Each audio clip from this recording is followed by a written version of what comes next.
Okay, here we go.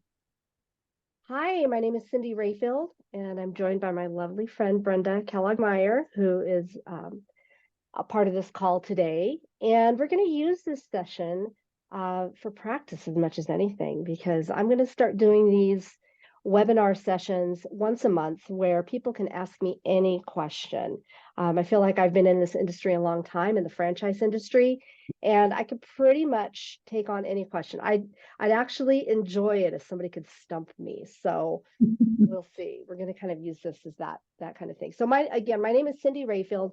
I'm with a company called Franchise Matchmakers. I'm an independent franchise consultant with a national company called International Franchise Professionals Group. I've been in this particular industry, which is franchise brokerage, for about 15 years. So for the last 15 years, I've helped a lot of people find the perfect business fit. I do just what my name says. I'm a franchise matchmaker. A lot of people don't even realize that somebody like me exists. But if you put it into maybe terms that you can understand, I'm sort of like a real estate agent for franchisors, if you can think about it that way. I talk with my clients, I find out what they need. I go out and I find a franchise that fits them with their finances, their lifestyle, their goals, their skills, many times what their family life is like. And I bring them things that seem to be a good fit. Now, not everybody that I work with ends up buying a franchise, but I really do feel like people learn a lot. They're very well educated by the time they're done. Um, Most of the people are going to understand that it's not just McDonald's or Chick-fil-A. That's what a lot of people think franchising is. So I'm really here to help people understand that franchising is more than fast food. I usually tell my clients to think outside the bun a little bit, but fast food is what we all see. We're driving down the street, it makes sense to us, we're familiar with it. So we always assume that it's Subway or McDonald's or something along those lines. So I'm here to tell you there's about 4,000 different franchise concepts in about 80 different franchise industries. Franchising does not go into things that are unproven, very cool, sexy things. They're really run of the mill things that people need every day. But people who are business owners understand that there is a need for something, and they're going to go out and they're going to service that need. Franchising is a great way for people to do that. A lot of people want to make an impact in their community, so they use business ownership as a way to do that. So just starting out here, I have some questions that I get asked frequently, but I'm going to start with Brenda. Brenda, first, would you introduce yourself? Tell us who you are, what you do for a living, and then ask me questions. Let's see what you got. All right, sounds good. So I'm Brenda Kellogg Meyer. I am a real estate agent here in Denver, Colorado area.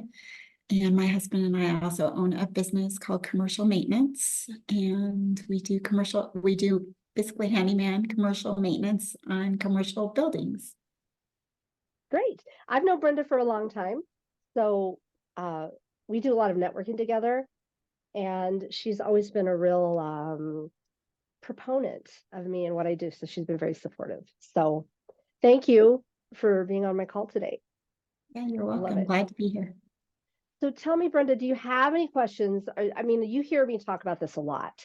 Is there anything that comes up for you that's a question that you have related to franchising? So I think there's always questions, and because I've never explored purchasing a franchise myself, I'm always curious about, what it takes, who's your ideal client. Would I ever be your ideal client? And, how much do you cost me to work with me?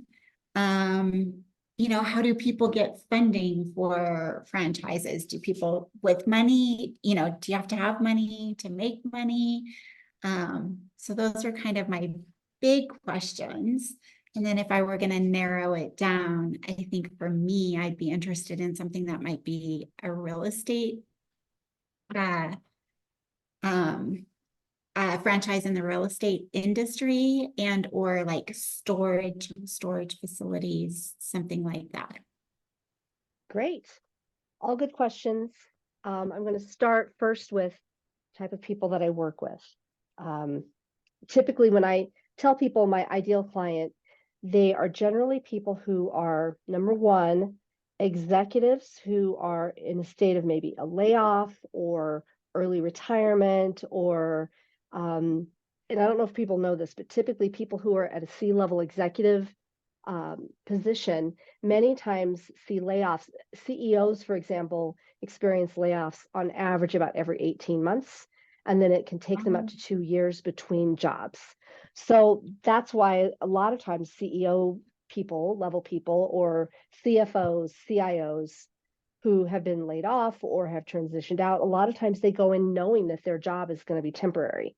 So they don't necessarily mind that, maybe so much when they're younger, but when they start getting older and they start moving into, maybe they have a family or they've had to do a lot of traveling, sometimes their situation changes. Maybe a spouse no longer wants to be a part of that, or they don't want to travel as much, or they are getting older and it is taking longer between jobs to find that next job. So a lot of times those people will find me, they'll seek me out. Um, I, I work with them. Sometimes they find me on LinkedIn. Sometimes they're referred to me by other clients that I've worked with in the past. So those are always good candidates for me. But I really found a good niche. I say this like I'm trying to sell people, but I'm not. I found a really good niche in the military. A lot of my clients come out of the Air Force Academy. I'm really down the road from it. So I do a lot of speaking in front of executive or senior level officers who are facing retirement. Typically, those are people who've been in the military for 20 years or more, and they have some retirement benefits that people out in the real world or out in corporate America don't have. So they have some money coming in, or they have some money saved, or they've been able to save a certain amount of money because they're moving a lot, or they have a housing allowance that they've been able to save on. So a lot of times I'm able to help military people. I've done a lot of military. I have a lot of franchises that appeal to military. They're able to execute, and sometimes they just want a good plan. So I work with them. And then the last set that I work with are people who are already business owners, and that does include real estate agents, Brenda. I actually have real estate agents that I'm working with on a pretty consistent basis. They're on my list. Sometimes they don't actually continue working with me or they come back to me later on. But real estate agents, people who own other businesses, other franchisees, people who do startups and maybe they sold them, but they have got the bug and they don't want to go back and get a job. People who own businesses don't want to go back and work for other people. It's really hard to do that once you've been in business for yourself. So I work with a lot of existing business owners who really want to add on to either what they have or transition out of a business and they've got a sum of cash and they're ready to invest it in something else. So those are typically the people that I work with. But that doesn't mean that I don't get calls from people who are mid-level management and they want to add on a side business, or they want to, they know that they are facing retirement maybe within the next 10 years, but they want to have a business up and running before they retire. So they're going to keep their job while they get a business running, or their spouse is going to run the business. So I work with a lot of husband-wife teams where the husband's keeping his job and the wife, or vice versa, is going to be the one running it, so that by the time the executive or the person who having the job is ready to retire, the business is ready for them to go into. The way people typically finance the business, and by the way, Brenda, as you know, I mean, you and I have talked about this. Again, any real estate agent is probably really in a good situation where they might want to look at what I call a real estate adjacent franchise. One of those businesses where, hey, I got a guy that can do the painting for you. That guy is me, but or I've got somebody who can fix up your house, or somebody who can do your roof, or somebody who can fix the concrete in your front yard. Those are all franchises. So I call them real estate adjacent. And a lot of real estate agents or realtors are attracted to that. Something that, especially in an economy right now where, Brenda, this is something that you and I have talked about, where the inventory is low, the rates are high, and the price to get into homes is sometimes really difficult for people. So people who are used to investing in real estate investors who are used to having lots of properties or adding to their properties, it's becoming more difficult. So a lot of those people instead are putting their money into a franchise because they can do it for many times less than buying a $500,000 home. The interest rates are still an issue right now. Interest rates are high. It's just the way it is. But I'm able to help those people. So the way people find funding, it's always a really good question. A lot of times people are using their retirement accounts. And this is a discussion I have with every single one of my clients. I don't do this, but when you're coming out of a job and you have a 401k that may follow you around, and you don't necessarily know what to do with it, maybe you're just going to put it into another, money market plan or whatever and kind of let it ride. A lot of times people will take those funds and turn them into a program, into an investment vehicle where they can invest in a business. And that is a program called Rollover for Business Startups, or ROBS for short, ROBS. Again, I don't do those, but I have people that I refer other people to. I've done it myself twice. So that's how I've bought two businesses, is using old retirement accounts. You don't have to use all of it. It could just be part of it. A lot of people use that for liquid capital. Getting an SBA loan can be complicated. And when you get an SBA loan, you're going to be required to have some liquid capital after you get the loan.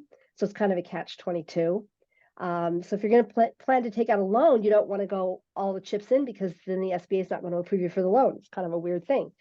So a lot of people are using their retirement accounts, or at least part of it, to act as that liquid capital that they can infuse in the business, and then have, save their liquid capital outside, so that when the SBA is getting ready to approve the loan, you've got the liquid capital to meet the requirements. A lot of people don't realize that. They just think, oh, you just go get a loan and you just go all in. Nope, you don't go all in, because the SBA doesn't want you to go all in. So retirement accounts are a great way to do that. You can't necessarily use, if you're already employed, you can't necessarily use a 401k where you're employed. You might be able to borrow against it. It depends on the plan, and you have to work with your HR department to figure that out. But if it's just a standard retirement account that you've got sitting out there that has just been following you all over the place, this applies to those executives that move from job to job. That happened to my husband. He happened to have one of these retirement accounts floating around. That's how we bought our salon business. It's a great way to self-fund without having to pay that debt service every month. So you don't have to meet that. Once you get a loan, guess what? 30 days later, you have to start paying it. Which doesn't sound bad if you're cash flowing, but in the early stages, you are probably not cash flowing until, a few months down the road. So just some ways that people do it. People do stock loans. People use home equity lines of credit. A lot of times people don't realize how much they qualify for until they start talking with someone. So I put them in touch with people to have that conversation. Very rarely does all the money come from one source. So you're not funding all of it from an SBA loan. You're not funding all of it from your retirement. Sometimes you're combining things, doing a HELOC, doing a little bit of this, a little bit of that. It helps to spread out your risk a little bit. But the idea behind this is that you're going to be cash flowing at some point and being able to pay either yourself back. By the way, the retirement accounts, you're not paying taxes or penalties on it, which a lot of people think is like cashing out, but you're not cashing out. You're turning it into a pension plan that you can then invest in your business. That was a lot of talking there, Brenda, but and when you went back to you're turning it into a pension plan, you were kind of specifically talking about the ROBS plan. Yes, correct. The ROBS plan. Okay. Usually people, you don't have to pay taxes or penalties on it. However, when you go to sell it, that money for the proceeds from the sale of your business is going to go back in your pension plan. And at that point, when you're taking that money out of your pension plan, of course, then it acts like a standard retirement account where you have to pay taxes and penalties. And it is approved by the IRS. People have been doing it for decades, but a lot of people just aren't really aware that they can do that. But that's why I don't do it. It's a little bit more complex. It takes, you have to come up with, some money to set it up, to go through the right program to set it up. But once you have that access, you've got the ability to buy a business by writing a check, which is really nice for a lot of people. Regarding the question on how much it costs to work with me, it doesn't cost anything to work with me other than time, because similar to how a recruiter would work or a real estate agent in many respects, the client doesn't pay me directly. I get paid by the franchisor or the seller in this case, when or if a client actually goes through and they buy their business. So I Okay. get paid like a finder's fee or a referral fee by the franchisor. If somebody is reselling their franchise and they're going through the franchisor to do that, so they're telling their franchisor, hey, I want to sell my business. Let's go ahead and have the broker network find somebody for me. The person who's selling their business pays me. So it's really like a real estate transaction in a lot of ways where the seller pays my fee. Okay. So you don't have to pony up anything. It does take time. If you're looking to buy a franchise, what I do ask people to do is, if you're serious about it, plan to spend some time on it. It is going to take some time and attention to get to the decision about whether or not it's the right fit for you. So be sure to do yourself a favor, take the time. And if you decide not to buy the business, well, it's not costing you anything, but you are going to get an education out of it. I can guarantee that. All right. Did that answer a lot of your questions? That answered a lot of my questions. Yes. I do have questions, and this sort of relates back to you, Brenda, because this is where I get to turn the tables and ask you a couple of questions here. I am finding that a lot of people are coming to me, again, because they have been used to investing in real estate, and maybe they have several rental properties and they're cash flowing on that, but they can't find real estate to continue to grow their portfolio. So a lot of people are opting to buy a franchise in that case, and use the franchise as a launch for another business, essentially. Are you finding it hard? I don't know if hard's the right word, but are you seeing this thing in the real estate world right now where it's a little bit more difficult to find cash flowing properties? So I would say yes, it's harder to find cash flow properties. I don't work specifically with a lot of clients that are investors that are looking for cash flow properties. But how I'm experiencing it is a lot of other agents that are reaching out saying, hey, do you have anything coming on the market? Can we catch it before? In hopes that, maybe before you do the paint and the flooring and all that, I can grab the property, do those things myself, and then rent it out. So I think that that's a true statement. And, based on my experience from the buyers, hearing from buyers that are looking. Okay. So, Tell me a yeah. little bit about what you specialize in. Okay, so I more often specialize in difficult situations or transitional situation clients. See your seniors who are right sizing, maybe they have a 2-story and they need to get a bedroom on the first floor. It isn't about downsizing, the size, the price, all of that's right. They just want to get more all one level living. So I call that right sizing. I like that. Maybe it's somebody who is actually deciding to sell to be able to move into a senior living facility. Also probate, family members passed, rest of the family doesn't have a need for the property and they want to get it on the market and sold. Maybe the home needs to be sold to help fund somebody going into senior living. And then I do a lot with divorce. So we have, couples that have decided they're, are better off going separate ways, but they have a property and they, need to sell it, or one person's going to keep it and the other one needs to move. But a lot of times in each of these cases, there's deferred maintenance that has happened. So it's in that deferred maintenance, the cost of the deferred maintenance, either the family doesn't want to pay for it if it's a probate situation, maybe the sellers who are right sizing they didn't even like notice it. They just lived there and it's all been fine. Or the divorced couple, they've had really other things on their mind than touch up paint or repairs or things like that.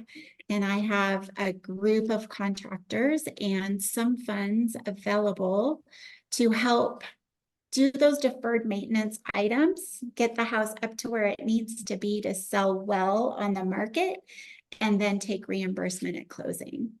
So just really trying to help out those people who are, have to make those tough decisions and do want to get on the market and sell well. They don't want to sell as is because I think they don't capture the value they could if they had a little bit of help. So that's where I come in. Okay.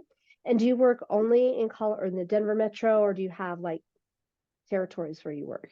Yeah, so right now I'm mostly Denver metro. So I can go up into the foothills up to Erie and Longmont. And then I've gone to Colorado Springs or Castle Rock. And I have some business partners I work with in Colorado Springs. But yeah, I've gone all the way to Deer Trail for 3 different transactions. Buyers of mine wanted to buy out there, and then up into Bailey. Okay. Do you do anything? Because I know that you vacation a lot in Phoenix. Do you do any Arizona. So work I'm in working Arizona? on Arizona. Should be licensed here shortly in Arizona. But yeah, I have some business partners that I do work with in Arizona right now. And then getting my own license in Arizona. So, Okay. so yeah. Awesome.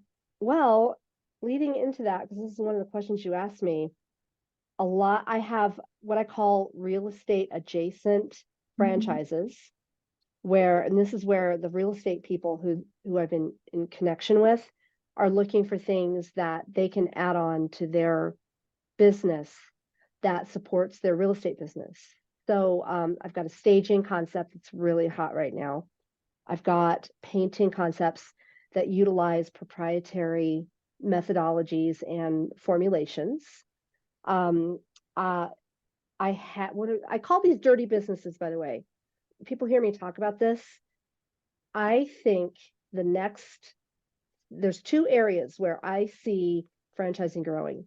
Number one is healthcare, tending towards senior living healthcare, or care in general for seniors, and this dirty business side, which is really the home services and business services that we don't see because as general consumers, we're not shopping for it.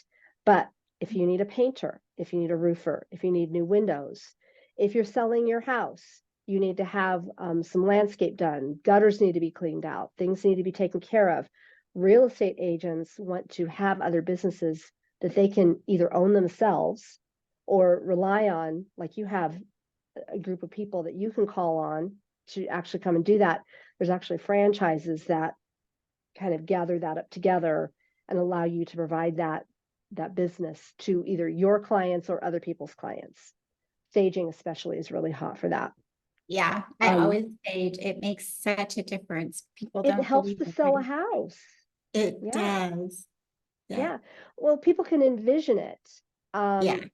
What's interesting about the staging concept that I have, they actually are a furniture sales company. That's really what they are. So they're selling the furniture that they're staging the homes with. They have QR codes on each piece of furniture. So even if somebody tours the home and they go, oh, I really like how that looks, even if they don't buy the home, they can scan the QR code and buy the couch. Oh, that's awesome. I love Yeah. it. So it's like having a showroom without having a showroom. They're using other people's Yeah. homes for the showroom. But that also leads to other things like storage, like we talked about. These businesses have to have storage units where they can keep items or warehouse space, or real estate agents might be the first people that someone calls if there's damage to a home. They know someone. There's companies out there that will actually do damage restoration where they actually put things in a storage unit that helps to dehumidify or deodorize products and save a lot of these things that have been in like a fire or a flood. And then they go into the home and they fix the carpet and the walls and things like that. So those are truly dirty businesses. It's dirty, but the owners are not doing the work. They're actually project managing. So those are some of the franchises that are kind of what I call real estate adjacent in many respects. They're non-food related. Things in non-food are really hot, but most people don't think to ask about that. Things that, and those dirty businesses and the real estate adjacent businesses are typically under or around $100,000, which sounds like a lot of money, but when you're comparing it to buying real estate, it's quite reasonable. And you can get it cash flowing. And I do tell people this, that the two things that you can actually create income and equity with in an investment is real estate and business. You can't really create income and equity in a stock market investment. But with real estate, you can. You've got that income on one side and then growing the value, which everybody seems to forget about. They're worried about how much money can I make right now? Yeah, but what about the money that you can make on the end? That's your retirement. That's it right there. It's going to grow. It's going to gain value. So real estate and business ownership. Also, the other things that are hot, anything in maintenance, anything on the creative side, even a little bit of creativity for businesses like sign manufacturing or fancy sign making, putting a creative edge, car wraps, auto wraps are really hot. Pets, anything in pet care, anything in kids edutainment is really hot as well. And all of those, you can find pretty much any of those for around that maybe 100,000 to 150,000, with the exception of storage. Storage is going to cost you a lot more, mostly because you have to have a big facility and you have to have, maybe if it's self-storage, you have to have the big facility. If it's portable storage, you have to have the units, and that's all going to cost money. But it's financeable. It is financeable. So that's what I've got today, Brenda, unless you have any more questions. I mean, we kind of use this to our advantage to like interview each other a little bit. Yeah. Do you have any other questions or anything you want to add about what you do? No, I actually don't have any questions anymore. I mean, I gave you a whole list of questions at the beginning and you already answered them. And then, I feel like just getting to know you over the years that we have, I've learned a lot about what you do. And I know that the people I have sent your way, you've taken really good care of. Yes. So, by the way, you sent me an excellent client who actually bought a business. So thank you for that. And I always feel comfortable sending people to speak with you because I know that they're going to be well taken care of and just, not pressured, but given opportunities. And then as you learn more about them, moving them in a direction that seems to be a good fit, because you want to see them succeed as well. Perfect. I love it. You've been so helpful for me because you and I have talked about this. We have young adults in our homes. And so one of the things that I want to do is help my children, which a lot of young adults don't think about real estate right now. They're all thinking they're going to rent forever. But the reality is there's options out there. They just don't know because they just hear what they hear from their friends and on the news, and they think they'll never be able to own property. So they just assume that they won't. And I don't want my kids to think that way. So you and I have had that conversation as well. I think everybody needs to own real estate in some way, shape, or form. Everybody does. And I think the biggest challenge for young people is they move out of mom and dad's house and they want to go buy something and they want to buy their forever home, something similar to what mom and dad have. And they're just not going to be able to start there. They have to have a different strategy to get there. So we have to start out with something a little different. And I love that kind of strategizing and planning, and there are steps to it. And, they will get there, but they have to take first steps. They do, and nobody wants to. I mean, and I even find this even in business ownership, people they want what they want right now. And so there's this mentality of, immediate demand. And Yes. it just doesn't happen that way. Business ownership doesn't happen that way. Starting out in real estate doesn't happen that way. It's like Yeah. maybe some sweat equity going into that. Yeah. I have some of my favorite agents in our office. They buy a house and they live in it. They spend 2 years fixing it up. And then they're at the point where they can either pull some equity, buy their next house that they're going to move into and fix up, and then they use it as a rental. And they've done this, like 2 or 3 times already. They're on That's a their third or fabulous fourth strategy. house. And they have these rentals that are paying for themselves.